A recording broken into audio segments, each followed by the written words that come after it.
how to allow people can add you by your email on Discord. Hello guys, today I will show you how to do this. Just watch the video until the end. You go first as usually and you go and open Discord, and when Discord is opening guys, you will go down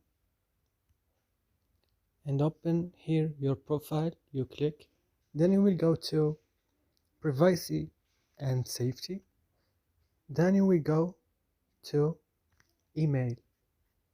Then you will turn on this option by clicking here on this place like this, and that's it.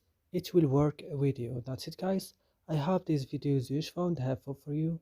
Do not forget to like and subscribe my channel, and see you next video of course.